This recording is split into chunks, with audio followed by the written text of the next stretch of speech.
Welcome once again to Lehto's Law. Here's Steve Lehto. There will be an ad at the end of this video.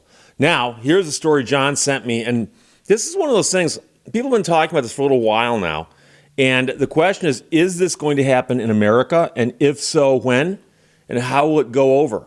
So right now, it is mandatory for speed limiters to be built into all new cars happening in the European Union. So it's not happening here just yet, but it could be coming because, for instance, they're talking about putting these things in trucks.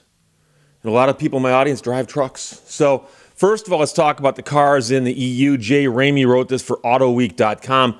Cars, of course, have been able to figure out when they're speeding for a while, thanks to things like GPS and onboard computers and whatnot, as well as traffic sign recognition. And they, of course, can also pump the brakes automatically when needed, sometimes.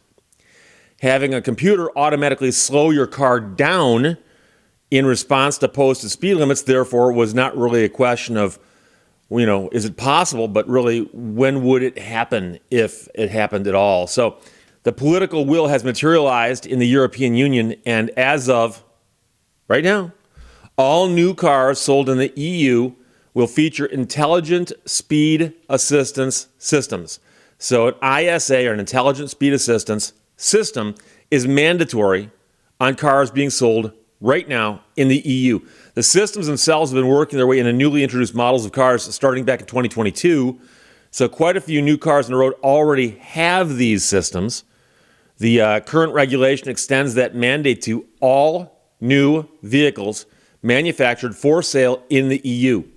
The objective is to protect Europeans against traffic accidents, poor air quality, and a bunch of other stuff, such as empowering new mobility systems. That's from the European Commission, speaking on the need for this. And of course, they've got some of that gobbledygook in there to empower people with new mobility solutions. The systems themselves operate through traffic sign recognition as well as navigation systems. Now, I can tell you right now, I've been driving along and seen a mapping program show the speed limit wrong, meaning that it thought the speed limit was different than what I was seeing on signs that I was driving past.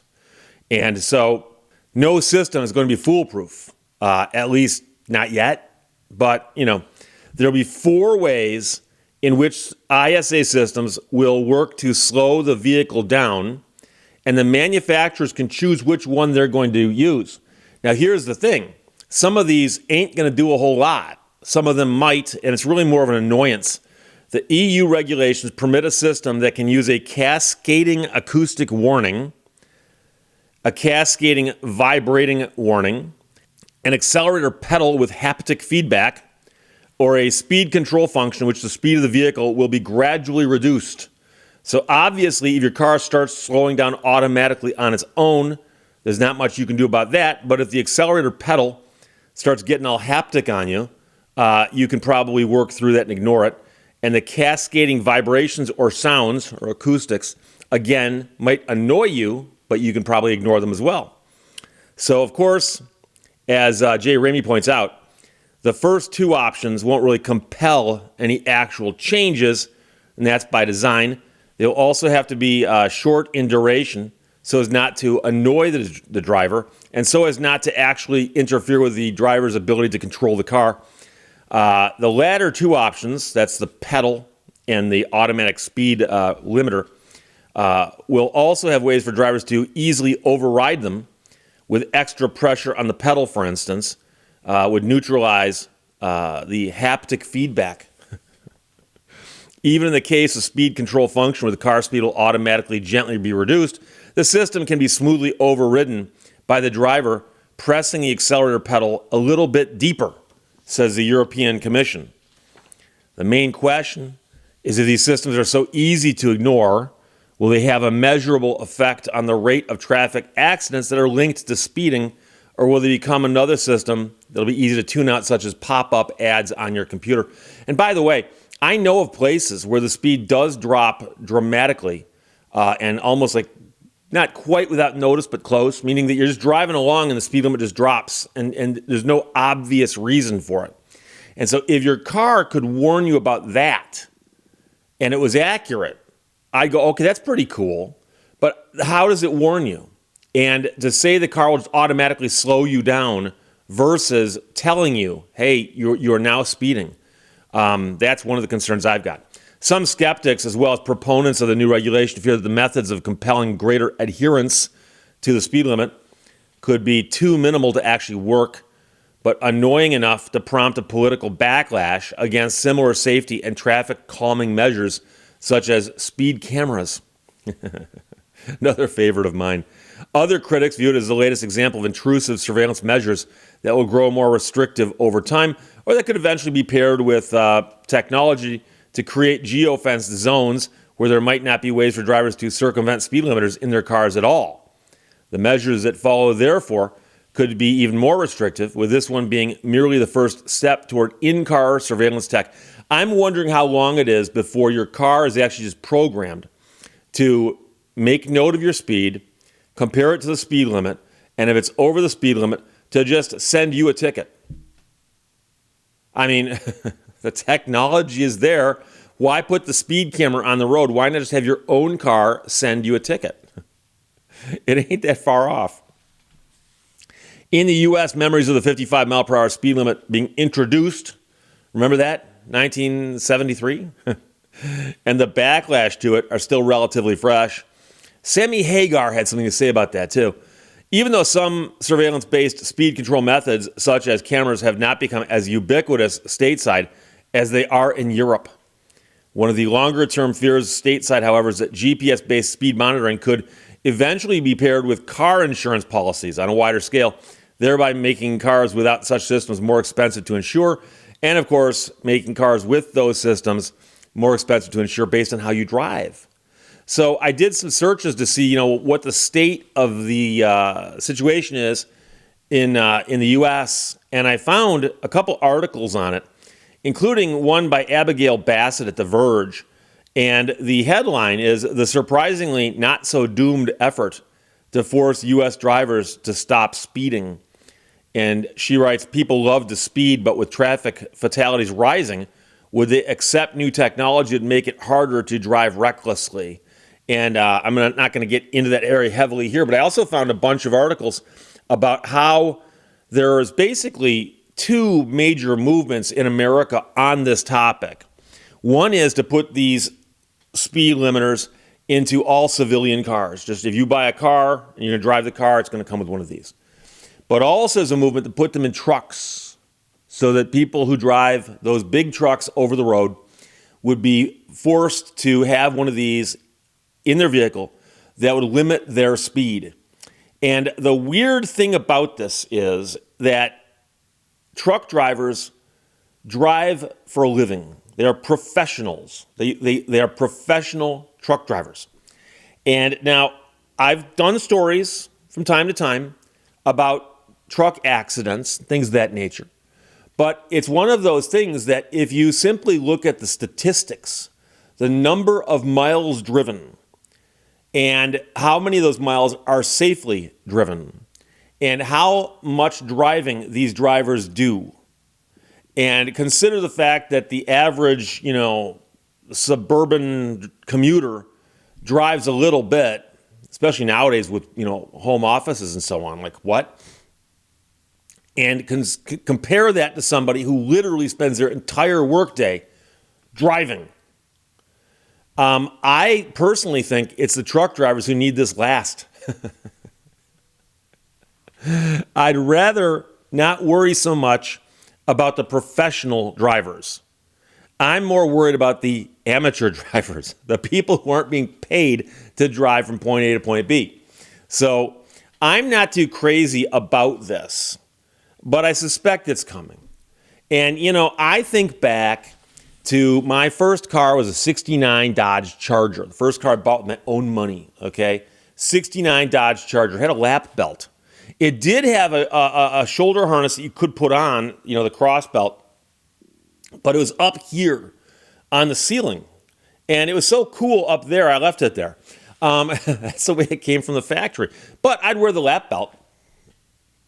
Then along came all kinds of other stuff.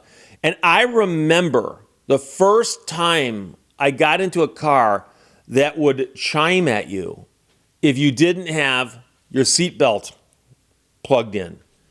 And of course, there's chimes for other things too. You know, your door is ajar.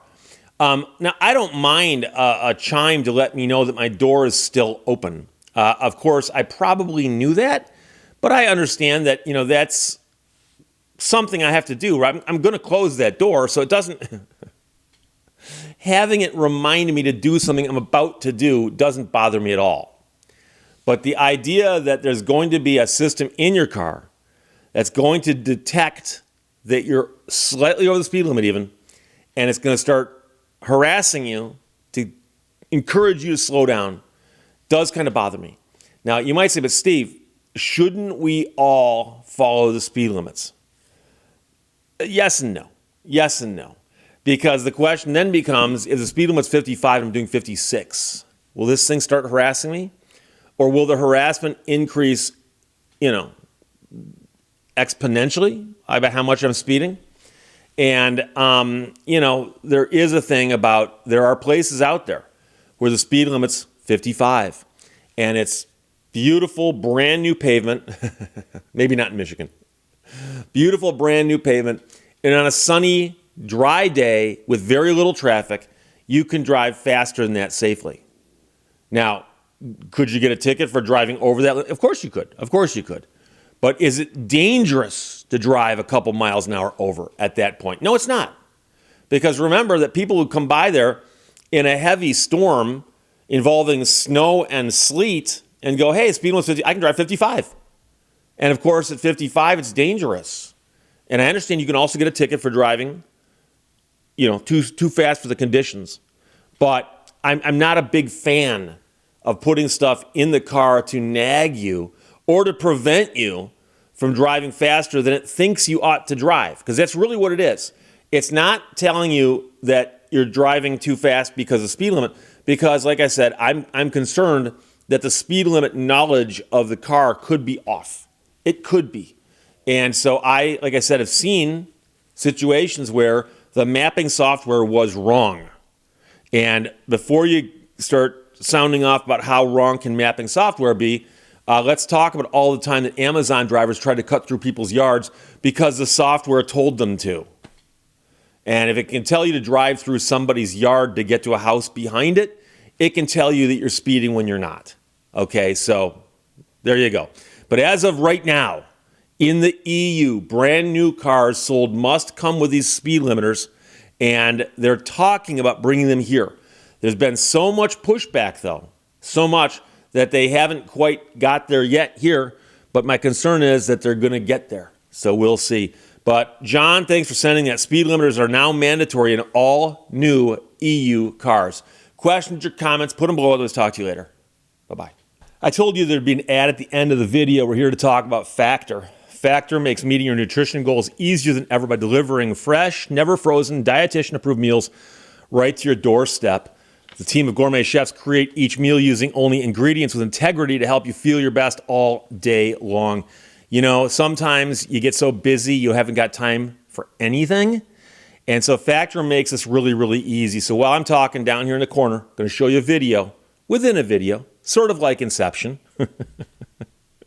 where you'll see me actually in real time with no edits, open the box, pull out the meals, pull out some other stuff, pick one, put it in the microwave for 2 minutes, and then you'll see how long this takes or how long it doesn't take, which is really the key. But here's the deal. They've actually got these meals, and you can choose from a weekly menu of 35 options, including things like Calorie Smart, Keto, Protein Plus, Vegan and Veggie, whatever you want to do, you can do. Or you can do what I do, and I simply just say, hey, send me the assortment. I'll take an assortment, mix it up, and just surprise me. Because everything they've ever sent me, I've enjoyed. And so here's the example. These are all of the packages, the boxes, from all the meals that I got in the box that I'm unboxing in the corner here.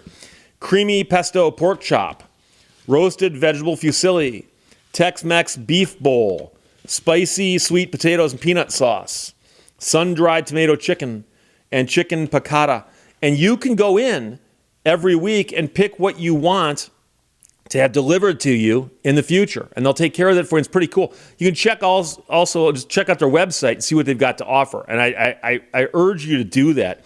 Head to factor75.com or click the link below and use code LEHTO'sLaw50 to get 50% off your first Factor box and 20% off your next month of orders. That's code LEHTO'sLaw50 at factor75.com to get 50% off your first box plus 20% off your next month of orders.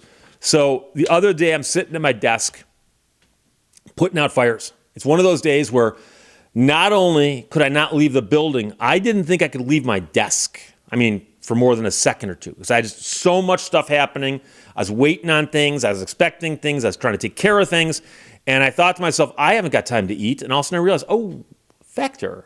I just got to get up, grab it, throw it in the microwave. 2 minutes later, I'm eating at my desk. I'll admit I was eating at my desk, but could not have done that without having the Factor meal there. So you can get the chef-prepared meals on your table in 2 minutes with Factor's ready-to-eat meals, so you can get back to soaking in the summer sun or whatever it is you want to do, get away from your desk, but you want to spend less time preparing the food and more time just enjoying life, and you can do that. And don't get me wrong, these meals here, you could make them yourself if you wanted to go to the store, buy the ingredients, find the recipe, come back, prepare it all, make it, and then eat it, and then clean it all up, and by the time you're done, you're out a couple hours, and that's assuming you did it right, which I ain't got that kind of time. So it's been a while since I've even attempted making a meal like this on my own, but I don't even need to. I let Factor handle that for me. So Factor is amazing. And by the way, they've also got some other stuff. If you watch carefully as I was unloading the box in the corner there, you notice that I brought out some other stuff. They've got smoothies and juices and things like that you can get. It's not just the meals, but those are, of course, the highlight of the program. So I've been with Factor now, I think it's almost a year. I lost track and I double checked, and I think it's almost a year that I've been talking about them here on my channel. And the reason I'm still here talking about them is that I still get the meals. I love the meals. And I hear back from viewers all the time who say, Steve, you know something? I checked it out and I loved it. And one of the things that I hear from a lot is people who say, Steve, I'm a lot like you as you describe yourself when you say that you're so busy that occasionally you skip meals, or you're so busy you eat poorly.